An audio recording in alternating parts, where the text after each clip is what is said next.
आज जेएमसीसी की अहम बैठक रखी गई थी, जिसकी अध्यक्षता मोहम्मद सलाउद्दीन संजू ने की और कहा कि जेएमसीसी अंजुमन चुनाव को निश्चित समय से कराने के पक्ष में है और कुछ लोग समाज को दिग्भ्रमित कर अंजुमन चुनाव को रोकना चाहते हैं। वहीं पूर्व पार्षद सह जेएमसीसी के कार्यवाहक अध्यक्ष मोहम्मद असलम ने कहा कि इस बैठक में जेएमसीसी के सदस्यों सहित अंजुमन चुनाव में खड़े प्रत्याशी भी मौजूद है, जो समाज को एक नई दिशा दे सकेंगे। उन्होंने ही जेएमसीसी में अपना समर्थन देगी। इस बार की चुनाव स्वच्छ एवं साफ सुथरी करवाने के लिए हम लोग प्रयासरत हैं। सभी से अनुरोध है कि जो व्यक्ति समाज का भला करना चाहते हैं वह इस चुनाव में आगे आए और अपना योगदान दे। बात को कही गई कि हज कमेटी को हज पर वैसे खादिम को भेजे जो मदरसा और मस्जिदों के आलिम है, जो वहां के खिदमतगार को उनके सरकारी खर्चे पर हज के लिए भेजना चाहिए। सूत्रों से पता चलता है कि वैसे लोगों को भेजा जाता है जो संसाधन संपन्न है।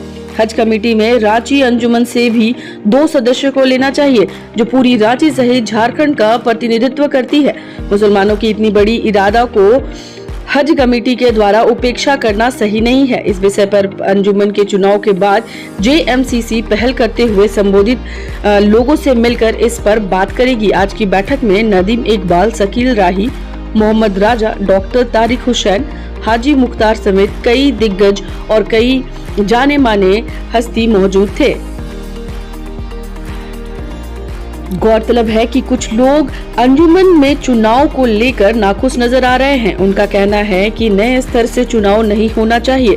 वहीं दूसरी ओर कुछ लोगों का यह मानना है कि नए स्तर से चुनाव जरूर होना चाहिए और नए लोगों को अंजुमन में मौका देना चाहिए अपने कार्य को दिखाने के लिए।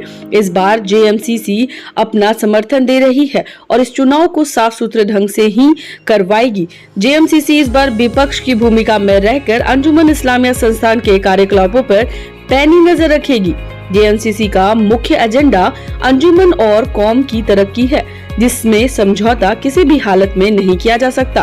क्या कुछ कहेंगे असलम जी? आज जेएमसीसी के द्वारा जो है मीटिंग बुलाया गया था अंजुमन इस्लामिया चुनाव को लेकर के, क्या क्या कुछ बातें सामने आई, बताइए। देखिए, अंजुमन इस्लामिया में पूर्व से जो गवर्नर साहब बन करके जो खजाना पे बैठे हुए हैं, मौलाना अब्दुल कलाम आज़ाद ने एक पेड़ लगाया था, सोना फल देने वाला पेड़, और उसके ऊपर जो लोग जो गलत ढंग से बैठ करके कब्जा कर लिए। जेएमसीसी शुरू से भी इसका हस्तक्षेप कर रहा है चुनाव का प्रक्रिया में जाने के लिए, और चुनाव को रोकने के लिए भी बहुत लोग प्रयास कर रहे हैं जो पूर्व से बैठे हुए हैं। तो आज का जो मीटिंग का मकसद है, चुनाव का तो तय हो गया, 19 जून को चुनाव वोटिंग होना है और जेएमसीसी इसमें इसलिए भागीदारी बन रही है कि फेयर चुनाव हो और सही लोग चुन करके आए। असल मकसद है अंजुमन इस्लामिया का कि गरीब और मिस्कीन यतीमों का वहाँ से मदद होना और अपने समाज में जो नीचे तबका का लोग है उसका कैसे डेवलपमेंट हो, उसके लिए विचार विमर्श करने के लिए ज़रूरत है। आज हम लोगों ने इसलिए मीटिंग बुलाया है। बहुत सारे कैंडिडेटों को भी हम लोगों ने एक सलाह दिया, जो निस्वार्थ भावना से अपने समाज का सेवा करने का क्षमता है तो आप चुनाव लड़िए और चुनाव लड़ करके आके समाज का सेवा कीजिए, ना कि जो पूर्व में लोग जो कर रहे हैं उसी ढंग से फिर दोबारा नहीं हो। हम लोगों ने जो कैंडिडेट हैं उनको भी ये सलाह दिया है। और दूसरी एक नसीहत हम करेंगे जो वोटरों का, अंजुमन इस्लामिया का जो भी उसका एरिया है, हर एरिया से सभी वोटर 5-5 लोगों को पार्टिसिपेट करने के लिए बुलाएंगे और उनसे मशवरा लेने के लिए।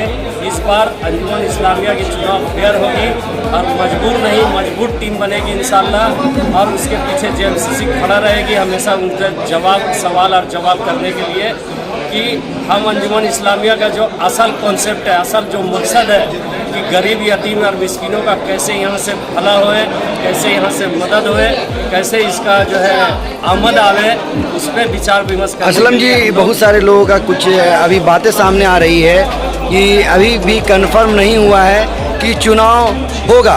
लोगों का कहना है कि कन्वेनर जो है अपने से बोल दिया है कि चुनाव होगा, अभी तक ऐसा डीसी का कोई अथॉरिटी नहीं है। तो क्या लगता है कि चुनाव होगा या चुनाव रुकेगा? देखिए, 2 तबका के लोग हैं। एक जो है समाज का भला के लिए तैयार है चुनाव कराने का फेवर में, और एक जो है गवर्नर साहब बन करके बैठा हुआ है और चुनाव नहीं कराने के फेवर में। तो इंशाअल्लाह जो बहुमत में है और जो नेक दिल है, जो साफ़ सुथरा लोग हैं, वो चाह रहे चुनाव करेंगे। अल्लाह की रहमत उसमें नाजिल होगी। चुनाव हर हाल में इंशाअल्लाह होगी। और चुनाव का जो है बहुत सारे इंटरनल बात है जो आपको इसमें शेयर नहीं किया जाता है, लेकिन चुनाव हर हाल में इंशाअल्लाह। क्या कुछ कहना चाहेंगे? आज अंजुमन इस्लामिया चुनाव को लेकर के जेएमसीसी के द्वारा आज मीटिंग बुलाई गई थी, क्या क्या कुछ बातें सामने आई? देखिए, जेएमसीसी कहीं ना कहीं शुरू से ही, क्योंकि जो चुनाव होना था 3 साल का प्रक्रिया, कुछ लोग चाह रहा था कि हम बने हुए हैं। जेएमसीसी पूरा अपना जो विपक्ष का भूमिका होता है एक तरह से निभा करके चुनाव का प्रक्रिया करवाया।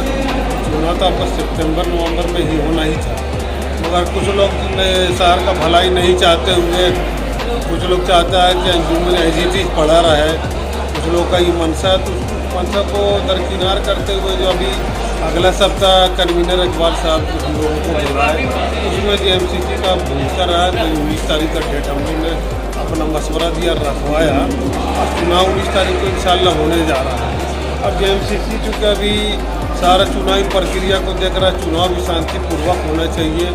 और मेरा गुजारिश भी होगा पूर्व में जो सदर रहा या सेक्रेटरी रहा, जो भी टीम है, उन लोग अपना चुनाव होने दें और चुनाव जीत करके पुनः हम लोग अपना आवे, या जो भी नए लोग आए, इसी का मशवरा के लिए जो भी नए लोग आवे वो समाज के लिए, मुस्लिम समाज के लिए बेहतर काम करें, अच्छा काम करें, लोगों की सेवा करें। इसी भावना से वो जीत के वहाँ जाए, न कि वहाँ किसी तरह का दुकानदारी करने का मनसा हो या कोई कब्जा। देखिए, ये चीज़ वक्त का है, अल्लाह का संपत्ति है। लोग कम से कम ये तरह सोचना चाहिए, कल हम रहे नहीं रहे तो हिसाब किताब भी होगा। तो कहीं ना कहीं लगता है मुझे कि अंजुमन में साफ शफाफ चुनाव और साफ शफाफ जो लोग आवे उस सेवा भाव से आवे। संजू जी, कहीं ना कहीं पे अभी बातें, कुछ लोगों का कहना है कि चुनाव जो है रुकने वाला है, तो क्या लगता है कि इस बार चुनाव होगा या चुनाव रुक देखिए, जाएगा? अगर कोई चुनाव रोकना चाहता है तो मुस्लिम समाज का दुश्मन है, रांची मुसलमान समाज का दुश्मन है। वो कहीं ना कहीं डेवलपमेंट को रोकना चाहता है, वो हॉस्पिटल का काम को रोकना चाहता है, और जो भी गरीब गुरबा को जो मदद हो रहा है अंजुमन से, जो मदद होना चाहिए उसको रोकना चाह रहा है। ये ऐसे लोग को चिन्हित करे समाज, मुस्लिम समाज, और उनको समाज से बाइकाट करना चाहिए क्या कि किस वजह से चुनाव रोकना चाह रहा है। अगला मीटिंग अगर ऐसा होता है चुनाव रोकने का प्रक्रिया किसी के द्वारा, अगर कोई चिट्ठी किसी को लिखता है, कोई पत्र लिखता है, तो उन लोग से भी जेएमसीसी बात करने का काम करेगा, बजाबते मीटिंग बुला करके बैठा करके बात करेगा किस वजह से वो चुनाव रुकवाना चाह रहा है, उसका जवाब देना पड़ेगा। वो कोई भी लोग रहे उससे हम लोग बात करेंगे।